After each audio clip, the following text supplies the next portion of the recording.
This morning, it's my honor. It's a rare thing in this church, and it's a beautiful thing in this church, that many of the last staff members, whether it be children's ministers, worship ministers, lead pastors, associate pastors, all still go to this church family. So it's an interesting church where some rise out of the congregation to lead for a while, whether it be on volunteerism, on leadership team, or on staff, and they end up back in this church community sitting and being a part of the family. And this is my honor to introduce to you Tim Sanquist this morning. Some of you know him, but if you don't know, he's an incredible leader in our denomination, but he was also the lead pastor of our church for about a year. So would you join me in welcoming Tim Sanquist this morning?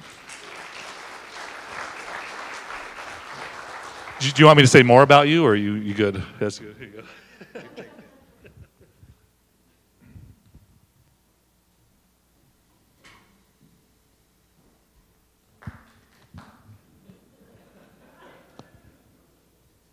So it's been a little, is this on?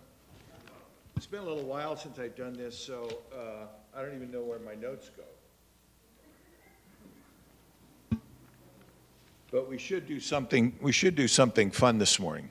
Do you agree? Thank you. So it was, I don't know, maybe 2 months ago that Jeremiah and I had lunch together, and he was talking about what he was planning through the year. And he asked me if I would share sometime. And I said, listen, I don't really have any need for this personally, but if you want me to, I will. He said, I want you to. And here's what I'm doing, and so why don't you choose something in there? And when he said wisdom, I said, I'll do one on wisdom. And then I slept on it and realized it's preposterous to say I want to speak on wisdom. Yeah. It shook me, and anyway, here I am. Here I am, lost in my notes again.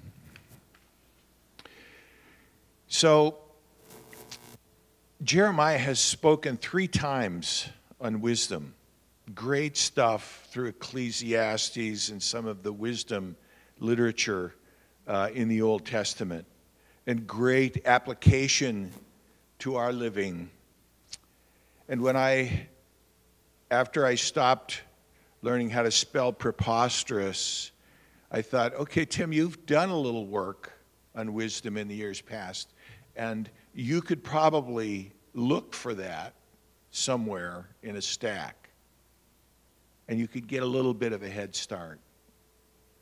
But I also knew that it was really important because, I don't know about you, but I'm not done with the cloudy COVID that's still here. It's still muddying my vision. Today on the way over here, I found out that one of my good friends in Ben Lomond didn't go to New York with his wife to see his son because he got COVID and stayed home. And that's kind of an interruption, but it's also, there was more added to that. For us that live up here, I was reminded, I said, now the fire happened before COVID and then COVID started, and Kathy said, no, it happened during COVID. And that muddied the sky even more. I don't know if you remember what it looked like here. And the smoke and the smell and the toast burns, and you go, what's happening in my house? And our whole mountainside was burning. We left for at least 11 days during that time. And it's still kind of semi-clouds what's going on, because COVID just kind of kept going and up and down and masks up and masks down. And Jeremiah refers to that a lot. And so I said, how can we take that context and speak wisdom into that? So that's my intent today. But it's also my intent to do some of the, you might say, the mechanics of wisdom. But a better word is the patterns of wisdom and the things that God has taught us.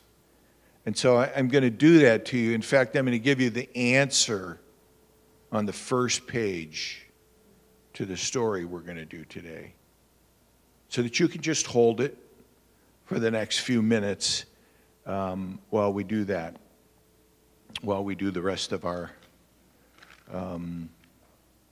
message today. So there was a poet that was doing kind of a writing conference, and he asked his class, probably not a big class, but he said, I want you to take 5 minutes and write 2 or 3 sentences about your life. And then he would collect them and share some of the notes, and in fact ask for people to speak a little farther into what they wrote. And one woman wrote something that he took and he asked her about it. He said, you have written, an 82-year-old grandmother, he said, you have written about your life as wild. Can you tell us more about that? And she said, oh, I meant to say wild and precious. And she went on to say a little bit more about that, but it was the 2 words that kind of went together that caught my attention, and the attention in the midst of, I wasn't reading that for this purpose, but it made sense that her life had been wild, and you can imagine the interruptions in her life if she would call it at 82 years that it was a wild life and precious, that everything that happened in her life was valuable to her. How would we describe that? We describe wisdom in lots of different ways. And I'm going to give you my 2 words that I decided to give to our sharing today. Spirited and not suffocating. Spirited and not suffocating. Just hold that with you as we go and take a look at these things. In the early John, he talks about Jesus, and it just says in one line that Jesus grew in years and wisdom. And it's not hard to grow in years. I got a lot of them. But to grow in wisdom, now there would be writing this after he lived and died. But he said he grew in wisdom. But he only lived maybe 33 years. How do you get wise? I have a friend about my age who always talked to me about being wise, like that he was wise. And I often had to shake my head and say, but you're not. But he attributed all to his age. But how do you tell somebody what they're not? So I could leave that alone. I've chosen a text in Mark chapter 5, verses 1 to 20, that I will read to you. But let me tell you a little bit about this. I'm going to call it a craxy story. It's a little bit more than crazy. And in it, there's a man who's tormented and mad. There's a legion that afflicts. And there's people of the man's village and a few pigs. And my purpose is that every time I've ever read this, it just seemed very cloudy to me. Like, what in the world is this doing in here? What is this purpose of this? It just is one of those things like, I think I'll read the next story. And my purpose is to give you a little bit of cloudiness. I didn't bring a smoke machine. But I want you to feel what's going on in the sense of what's going on in your life was exactly what's going on in the life of this village that has a madman living nearby. I'm guessing about a quarter mile away. That's where they put the cemetery. And he's living there screaming and banging all night long, all day long. And that kind of noise just annoys your life and mine. And we have those elements going on in our life today. They went across the Sea of Galilee. Now, right before they went across the Sea of Galilee in the story that Mark tells, he's just been out on the Sea of Galilee with his followers, and the sea has gotten crazy, and he's sleeping in the boat. Some of you remember this story, and they wake him up and say, you aren't afraid that we're going to die? And he stands up and says, be still. And then the next thing that happens is they land the boat at Gerasene. I don't know if was they had to bail out the water. No, they don't tell us any of that stuff. I don't know if this story is related to that story, but that's how Mark decided to tell it. They went across the Sea of Galilee to the area of the Gerasenes. Jesus got out of the boat. A man controlled by an evil spirit came from the tombs to meet him. The man lived in the tombs. No one could keep him tied up anymore. Not even a chain could hold him. His hands and feet had often been chained, but he tore the chains apart, and he broke the iron cuffs off his ankles. No one was strong enough to control him. Night and day he screamed among the tombs and in the hills. He cut himself with stones. When he saw Jesus a long way off, he ran to him. He fell on his knees in front of him, and he shouted at the top of his voice, Jesus, Son of the Most High God, what do you want with me?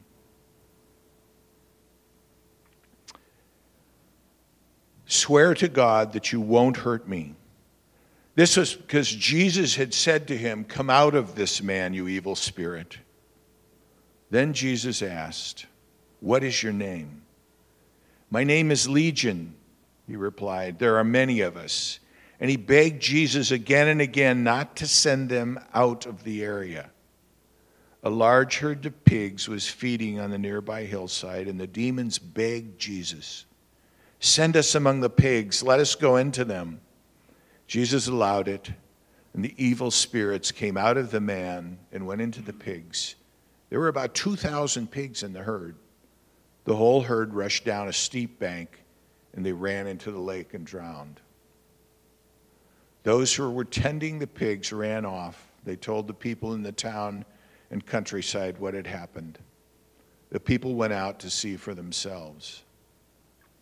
Then they came to Jesus, and they saw the man who had been controlled by many demons. He was sitting there.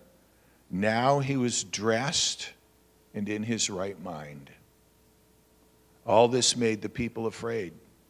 Those who had been told, those who have seen it, told them what had happened to the man. They told about the pigs as well. Then the people began to beg Jesus to leave their area. Jesus was getting into the boat. The man who had been controlled by demons begged to go with him. Jesus did not let him. He said, go home to your own people. Tell them how much the Lord has done for you.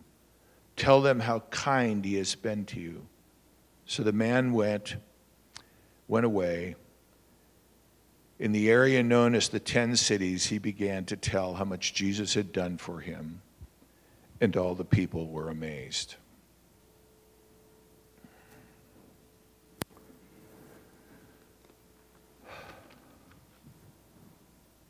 It seems a little crazy to me.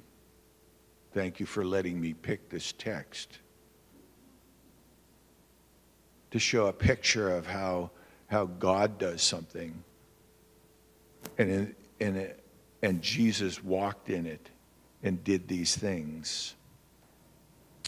So Jesus, there's a man who was afflicted. and you heard about him. There was a legion who was allowed to go into the pigs. They begged Jesus, let us go into the pigs. I don't know about you, but now I'm smelling the pigs. It's maybe a half a mile from the village. So they put the stinky things a little farther away than the cemetery.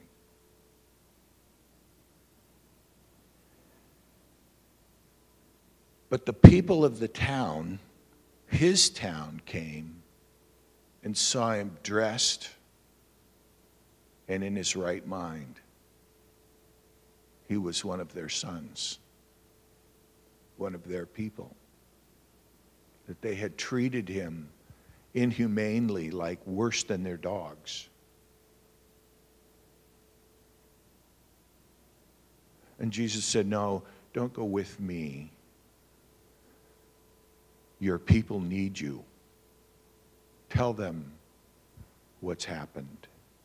Stay among the village people and treat them like humans, like family, like friends. Give them a new name. You ever wonder what this man's name really was?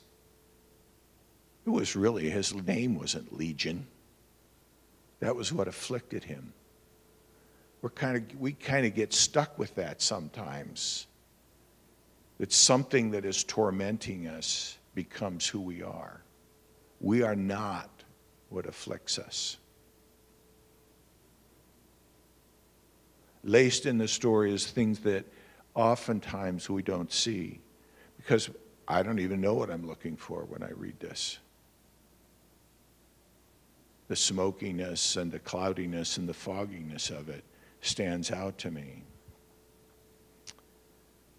Go to the ones that have treated you so poorly.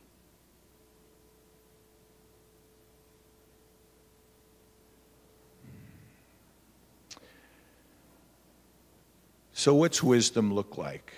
The pattern that was my discovery when I decided out of curiosity to figure it out. Because, you know, it has, the Old Testament and the New Testament have all those lineages, and they says so-and-so begat so-and-so, begat so-and-so, begat so-and-so, and then it goes on. And I can't pronounce a lot of the names in the Old Testament, so I kind of skip those parts.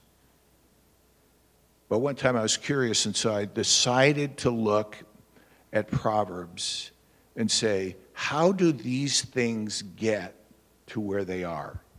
What begets what? Not an if and then. If you do this, you get this. It's not like that. Because there's no formula that's given.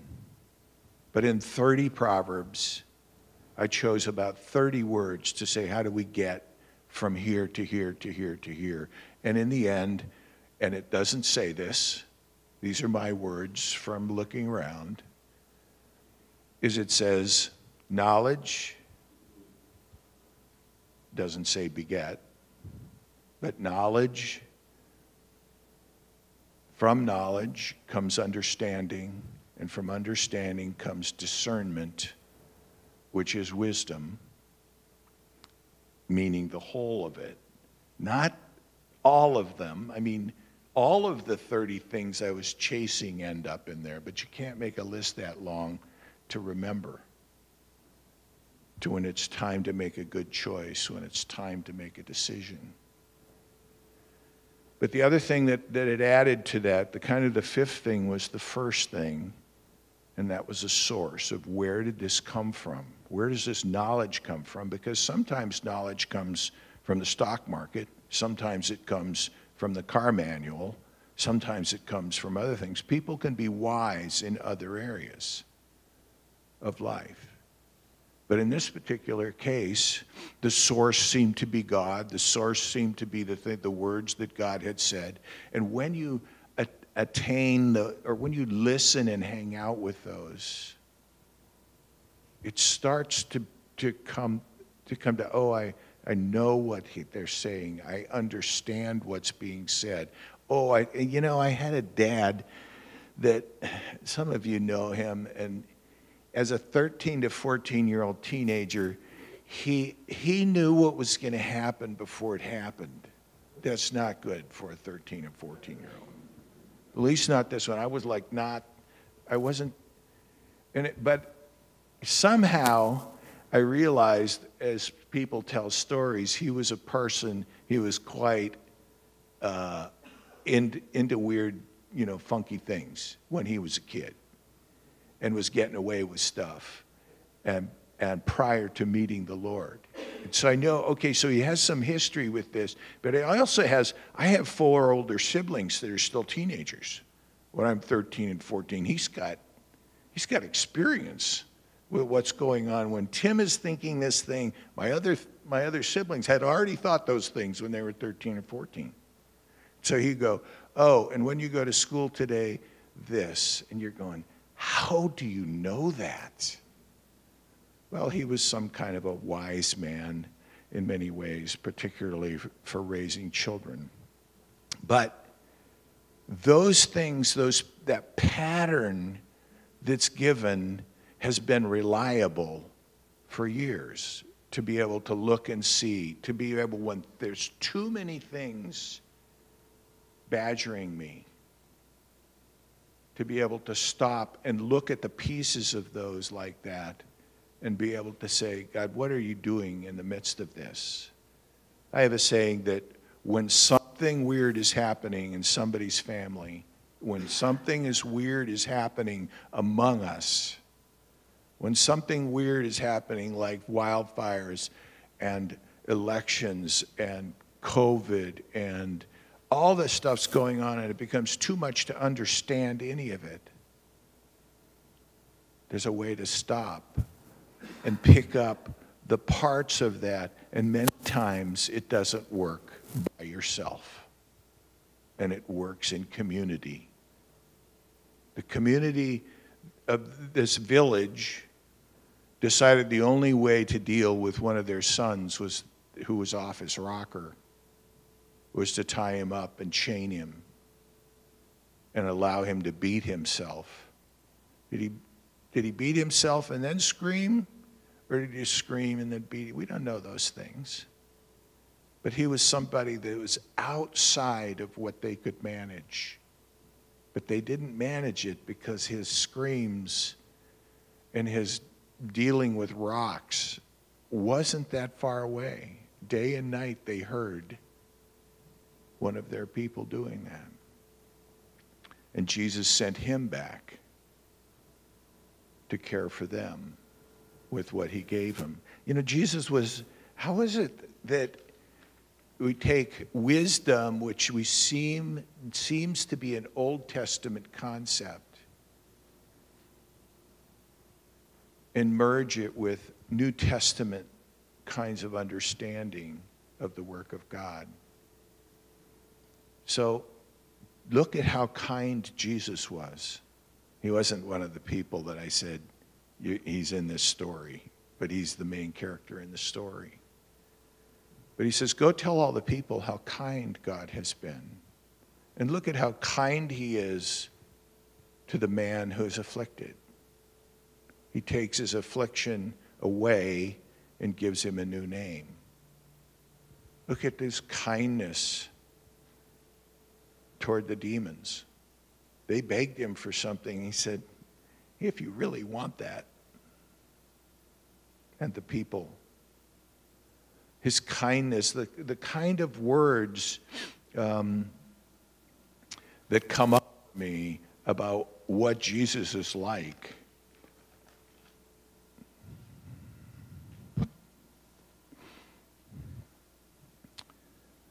Spirited and not suffocating. Words I've never used in the same sentence before. But it seems like, I looked it up in the dictionary, spirited, means upbeat and a lot of energy and those kind of things. And that's not why I chose the word. I chose the word because it almost seems like it's a verb. It's happening. A past tense of a verb that has a present and a future in it. It's more than that. it's alive like breath, like from the beginning of creation, God is in something, making the chaotic sea into something that we know as earth. There's a wind, the wind of creation. And that doesn't religion seem sometimes confusing and intolerable? It does to me sometimes. Sometimes it can feel, maybe as a 13-year-old, it felt suffocating. Maybe in the midst of the haziness and the fuzziness of life right now, it can feel like that. But it's not suffocating. Wisdom is the act of God in his people in an alive and refreshing way that allows us to see him and for him to see us as his partners. God wanted us to be partners from the beginning. We sometimes forget that. And sometimes the act of lining up in rows and talking to each other from a podium seems to be the center of it. And I suggest that a spirited center and not suffocating has more to do with the life with God. So that's the kind of partnership that I want with you, that I want in our life. One of the biggest outcomes of that study that I did, in Proverbs with all those words and all those pages of notes that I took, that I underlined and circled, is the outcome of a wise community was a civic, the community, the civic, became civil. They became healed by the act of a community of wisdom. I never thought about that before.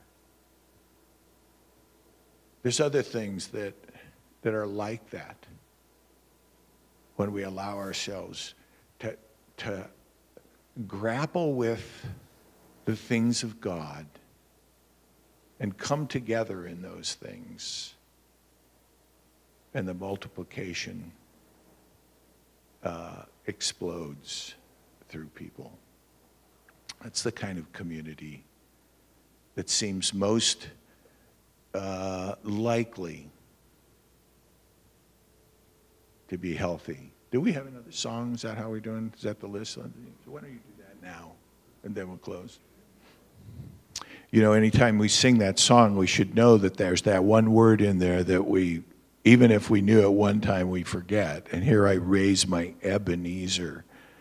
What is that? Right. So I'll just tell you what it is. It's when they had felt like they had blessings from God, they took rocks and they built an altar, and they burned, had a campfire. And it stood for, thus far, the Lord has been good to me. That's what the Ebenezer is. So that's one to hold, and sometimes you forget it from time to time, but it's a helpful one for me to remember when God has been good to me. And God has been good to us. And so if you will receive my blessing, will you lay your hands out? May a God of wisdom shower you with the things of his, that life would be good to you, and in being good to you, gather as a community and have an impact on our society outside us, what God has called to us to in a partnership with him. Amen. Thank you for coming.